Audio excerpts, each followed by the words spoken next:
92 base hospital में state of the art CT scan सुविधा के लिए मैं नेशनल स्वास्थ्य एक्सचेंज फाउंडेशन के प्रति हृदय से कृतज्ञता ज्ञापित करता हूँ और उन्हें मुबारकबाद भी देता हूँ। आशीष चौहान जी मेरे पुराने मित्र हैं और लंबे समय से जब से मैं यहाँ आया बहुत गहराई से जम्मू कश्मीर को हर प्रकार से इन्होंने सहयोग दिया और एनएससी नहीं बॉम्बे स्टॉक एक्सचेंज का भी जो फुटप्रिंट आज जम्मू कश्मीर में दिखाई पड़ रहा है उसकी शुरुआत भी आशीष जी के कारण ही हुई थी। आम नागरिकों के साथ साथ हमारे सेना के बहादुर जवानों के लिए भी समर्पण भाव से उनकी टीम ने काम किया है।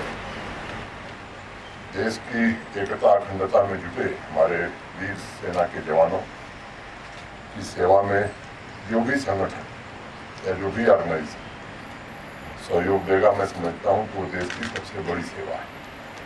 मुझे प्रसन्नता है पिछले साल अगस्त में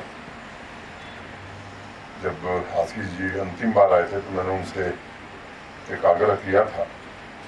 इनके कारण आज 8,000 से ज़्यादा नौजवान जम्मू कश्मीर के फाइनेंशियल लिटरेसी की ट्रेनिंग और उसमें से अनेक लोग आज अपना रोजगारी नहीं कर रहे हैं, कई लोगों को रोजगार दे रहे हैं।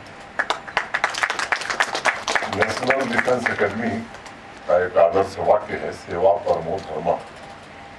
सेवा ही जिनके जीवन का एकमात्र धर्म है, त्याग ही जिनके जीवन का आदर्श है, ऐसे सैन्य बल के लिए यह देश, समाज या संस्थाएं जितना कुछ कर सकती हैं, मुझे लगता है कि वह उनके बलिदान की तुलना में कम ही होगा। और मैं मानता हूं कि देश और दुनिया में कोई दूसरा इंस्टीट्यूशन नहीं है जहां हर एक व्यक्ति देश के लिए मर मिटने के लिए तैयार हो। आत्मत्याग की यह भावना मुझे लगता है कि दूसरी किसी जगह इतनी प्रबल और प्रखर नहीं दिखाई पड़ती। मैं सेना के इस त्याग और तपस्या को नमन करता हूँ। और एक बात मुझे कहनी पड़ेगी, शौर्य एवं त्याग के ऐसे प्रहरियों को ये सुविधा देकर जो पहल एनएससी ने की है, ये एक तरह से कृतज्ञता ज्ञापित करने का एक अवसर मिला है एनएससी को, देश के लिए, देश के बहादुर जवानों के लिए। इस पूरे प्रोजेक्ट में करने का भाव नहीं है कुछ बड़ा, बल्कि वीरों के प्रति श्रद्धा का भाव। और आशीष चौहान जी को मैं लंबे समय से व्यक्तिगत रूप से जानता हूँ, उस भाव से इन्होंने इस काम को लिया।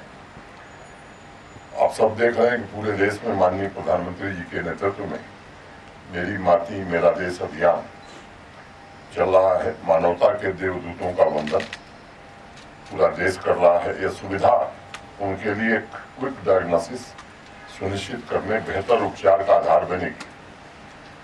सेना के वीरों के पराक्रम गाथा की मैं बात करूं तो सिर्फ देश के भौगोलिक नक्शे का दायित्व ही उनके कंधों पर नहीं है, बल्कि मुझे लगता है कि देश के विकास और तरक्की के पहिए की ताकत भी हमारे बहादुर जवानों की तत्परता, क्षमता और हौसले से ही आती है।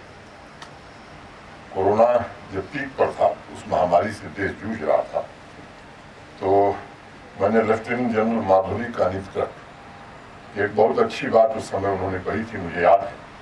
उस समय वह आर्म फोर्सेस मेडिकल सर्विसेज की डायरेक्टर जनरल थी और उन्होंने कहा था, The journey from illness to wellness takes place when I goes away and we comes in.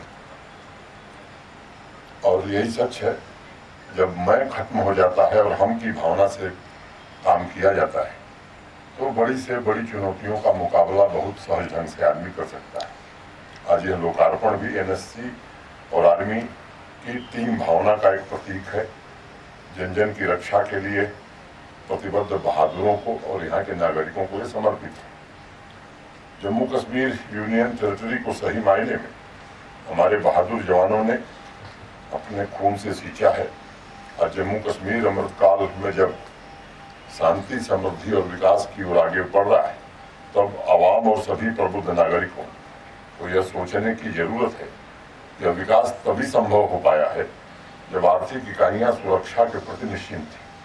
अगर सुरक्षा के प्रति निश्चिंतता न रहती तो मुझे लगता है शायद विकास यहाँ तक न पहुँच जाए।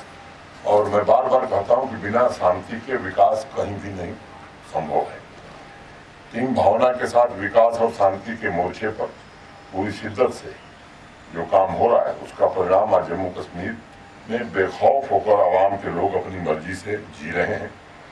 अमृतकाल की इस यात्रा में अपना योगदान भी दे रहे हैं। इस यात्रा में इस मोड़ तक पहुंचने में सन 1947 के बाद भी लंबे समय तक हमारे बहादुर जवानों और अफसरों ने न सिर्फ पड़ोसी मुल्क द्वारा फैलाए गए आतंकवाद का मुंहतोड़ जवाब दिया है, बल्कि ये भी सुनिश्चित किया है कि आवाम शांतिपूर्ण जीवन व्यतीत कर सके। पिछले वर्ष 16 अगस्त को इस हॉस्पिटल में मैं आया था। एक बड़ी दुखद घटना हुई थी चंदनबाड़ी के पास।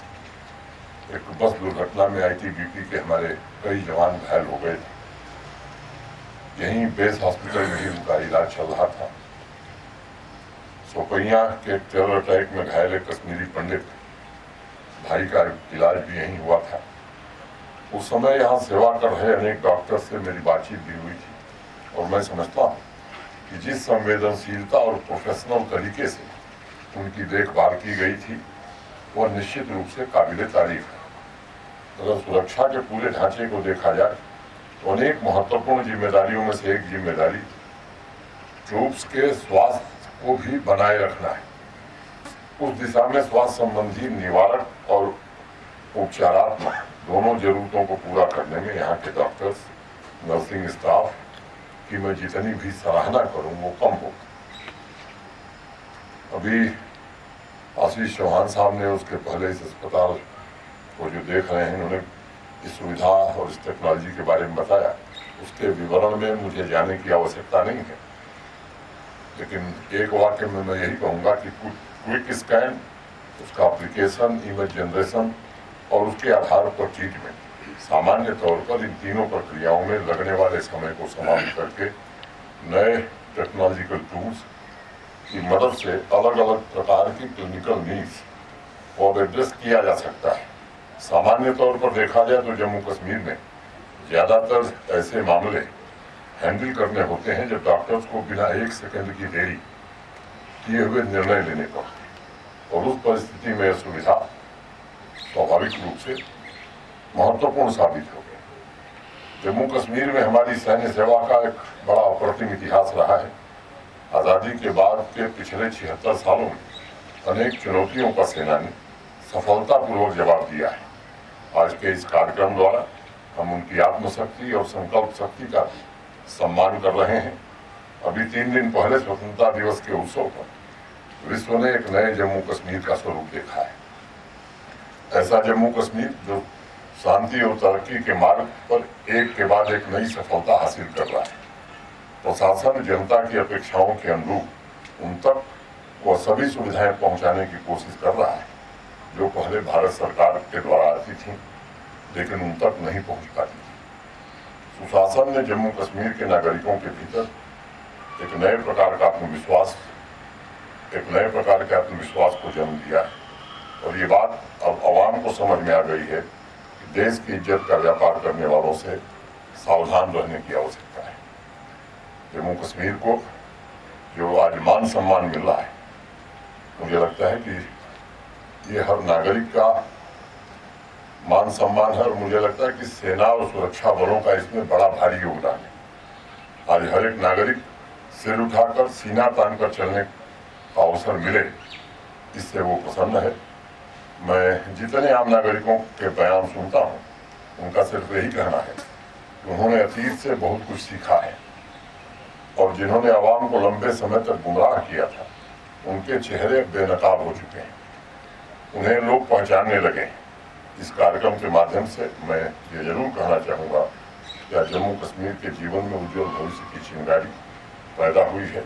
लंबे समय तक आम नागरिक किनारों पर खड़े होने के लिए मजबूर थे, लेकिन आज तरक्की की मुख्य धारा में तैरने का काम उन्होंने प्रारंभ किया है, और मुझे लगता है कि इसमें माननीय प्रधानमंत्री जी की भूमिका और उनका वो निर्णय, ऐतिहासिक निर्णय, मैं समझता हूँ कि वो एक मील का पत्थर साबित हुआ। एक छोटी सी कहानी है, थियोसॉफिकल सोसाइटी में एक मैडम ब्लावत्स्की थी, वो पूरी दुनिया भर में घूमती थी। लोग जब पहली बार उनसे मिलते थे तो कुछ हैरान और परेशान होते थे, क्योंकि वो अपने कंधे पर एक बड़ा थैला बराबर रखती थी।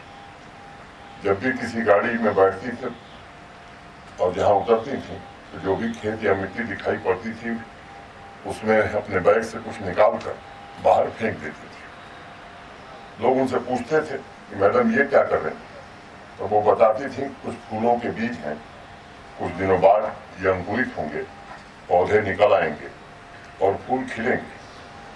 तो लोग उनसे दोबारा पूछते थे कि आप तो शायद दोबारा इस रास्ते पर कभी नहीं लौटेंगे, इन फूलों को देख भी नहीं पाएंगी, फिर ऐसा क्यों कर रही हैं आप? तो उनका जवाब होता था कि मुझे इससे कोई फर्क नहीं पड़ता, कम से कम इन जगहों पर फूल खिलेंगे और जो भी इन रास्तों से गुजरेगा वो प्रसन्न होगा, खुश होगा, और यही मेरे लिए सबसे बड़ी संतोष की बात है। मैं समझता हूँ समाज के सभी अंगों को, शासन से जुड़े सभी लोगों को बस इसी भावना के साथ काम करना चाहिए। और टीम इंडिया में प्रधानमंत्री जी के नेतृत्व में अलग अलग जिम्मेदारी निभा रहे अनेक संस्थान हैं। सभी संस्थानों को इस अमृतकाल की यात्रा में फूलों के कुछ बीज बिखेरने की जरूरत है। हम की भावना से वह बीज बिना भेदभाव के समाज में बांट सके हम, सबका यही लक्ष्य होना चाहिए। आज इस अवसर पर मैं अपना सौभाग्य समझता हूँ कि मुझे इस सामाजिक उत्तरदायित्व, जिसे आप CSR कहते हैं, प्रोजेक्ट को रणबांकुरों की सेवा में समर्पित करने का अवसर मिला। मैं सेना के सभी जवानों, अधिकारियों को आदरपूर्वक नमन करता हूं और आशीष चौहान जी को फिर से एक बार हृदय से धन्यवाद और बधाई देता हूं। जय हिंद।